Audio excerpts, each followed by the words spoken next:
que l'esprit soit essentiel, il peut être facilement trompé par le diable, à moins que vous ne l'imprégniez de la vérité de la parole de Dieu. Nous devons apprendre à comparer nos pensées à la parole de Dieu.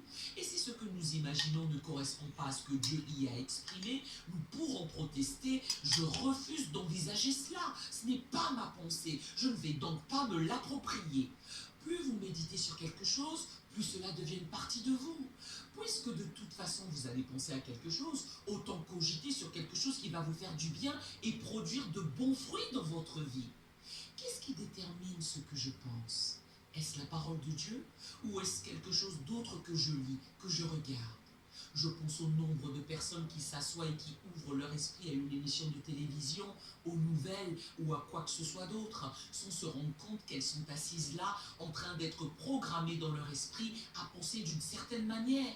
Je préférerais que vous soyez programmés à penser de la manière dont Dieu pense, programmés à comprendre la parole de Dieu, à vivre d'une manière qui soit agréable et honorable à Dieu. Ce que nous pensons, ce que nous choisissons de penser est l'une des choses les plus décisives de notre vie. J'ai décidé que je voulais avoir un bel esprit. Je veux avoir un esprit qui glorifie Dieu. Je veux avoir de belles pensées. Je veux avoir de bonnes opinions à propos des gens. Nous n'avons pas à avoir des pensées de jugement, de critique, toutes sortes de pensées nauséabondes sur les gens ou ruminer sur nos problèmes tout le temps, sur ce que nous n'avons pas. Si vous changez vos pensées, vous changez le monde. La question est, que mettez-vous dans votre esprit? Prenez la bonne nouvelle et nourrissez votre esprit de la paix de Dieu. Si je veux avoir de bonnes pensées, des pensées saintes et justes, cela s'amorce dans la tête. Nombreux sont ceux qui y perdent le fil. Ils n'ont pas de bonnes pensées, de pensées saintes, ils pensent qu'ils ne valent rien et annoncent: eh bien, vous savez, je n'ai jamais eu d'opportunité, je ne serai jamais comme ceci, oh, je ne suis que ceci, je ne suis pas cela. Ne vous envisagez pas moins que ce que Dieu pense de vous, car il est mort pour vous.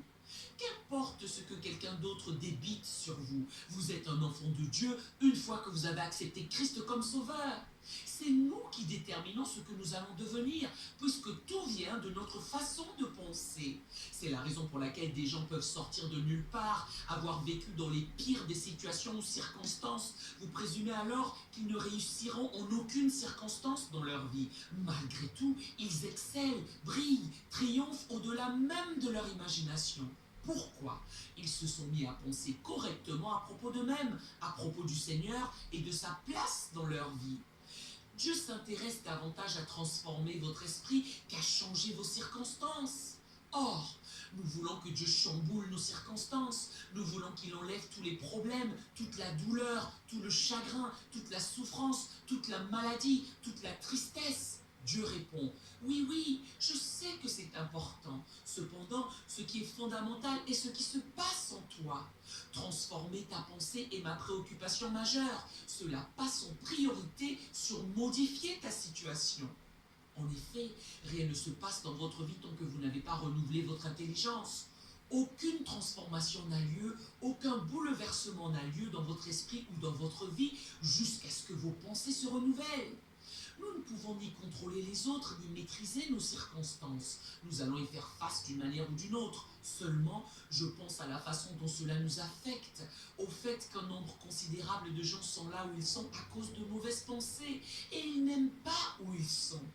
D'autres sont là où ils sont grâce à une bonne pensée. Toute modification que je veux effectuer, en mieux ou en mal, s'ébauche dans votre esprit. Le changement commence dans votre cerveau, pas dans votre comportement.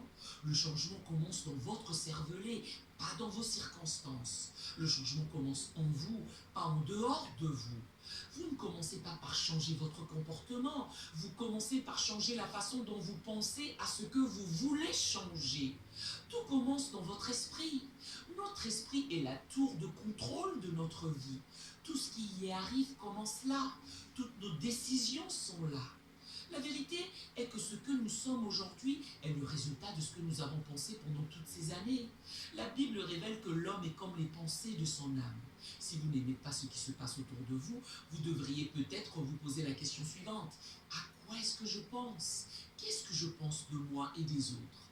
Ce à quoi nous pensons est véritablement ce qui nous domine. Par exemple, notre relation avec Dieu, notre relation avec les autres, notre sens de l'orientation dans la vie, tout ce que nous accomplissons, nos échecs dans la vie, tout cela est le résultat de la façon dont nous réfléchissons. Si vous rabâchez tous vos problèmes, que vous en faites une liste mentale et que vous délibériez sur ce que vous n'avez pas, vous allez sombrer. Vous pouvez sortir de la servitude grâce à votre pensée. Nous avons la pensée de Christ.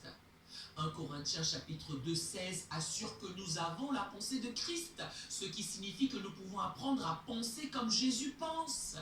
Quand nous avons accepté Jésus comme sauveur, il nous a donné le pouvoir de penser comme lui. Cela ne dénote pas que nous serons aussi sages que lui ou que nous aurons toute la connaissance qu'il a. Toutefois, il nous a donné le droit et le pouvoir d'avoir des pensées saintes comme lui.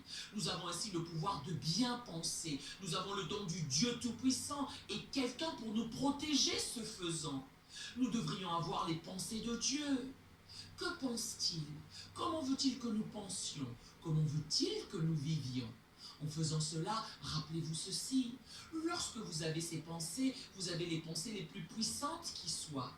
Lorsque vous avez ces pensées, vous pensez et entrevoyez ce qu'il pense de vous. Et quand vous vous concentrez sur ce que Dieu pense de vous, sur le fait qu'il vous aime, qu'il vous a pardonné, qu'il se soucie de vous, qu'il veut ce qu'il y a de mieux pour vous, des choses commencent à se produire dans votre vie. Affectionnez-vous aux choses d'en haut et non à celles qui sont sur la terre. C'est une déclaration incroyable. Affectionnez-vous. Vous devez river votre pensée sur quelque chose. Faites-le sur les choses d'en haut, celles qui sont saintes, justes, bonnes, pieuses et utiles. Hello, je m'appelle Smith, je suis styliste, juriste et À quoi nous cogitons? Est-ce que nous allons rechercher, poursuivre? Nous devons apprendre à penser délibérément des choses qui vont nous être bénéfiques. Pensez à Jésus. Pensez à Jésus. Vous avez entendu ce vieil adage qui compte. On devient ce à quoi on pense le plus. Eh bien, si vous pensez à Jésus, devinez ce que vous deviendrez, comme lui. Pensez à l'éternité, qu'il y a plus à la vie que l'instant présent. Le problème que nous avons de nos jours est que nous réfléchissons à court terme. Nous ne pensons qu'à ce qui se passe actuellement. Colossiens 3, verset 2 nous demande d'emplir nos pensées des choses d'en haut.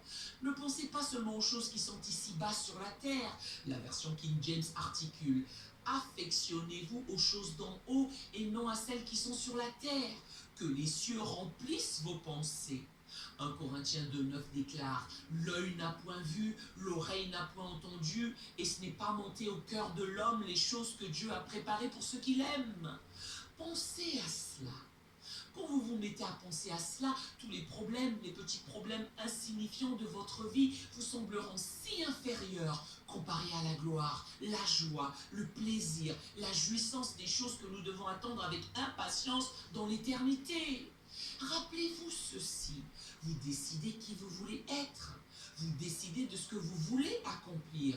Vous décidez comment vous voulez vivre dans votre pensée. Vous décidez si vous voulez être accepté ou rejeté. Vous prenez de nombreuses décisions dans votre vie, dans la tête. Souvenez-vous que votre pensée est la reine de votre vie. Vous devez décider de quel genre de vie vous voulez vivre et quel genre de futur vous allez avoir. Il certifie que si vous êtes sage, vous prendrez la bonne décision.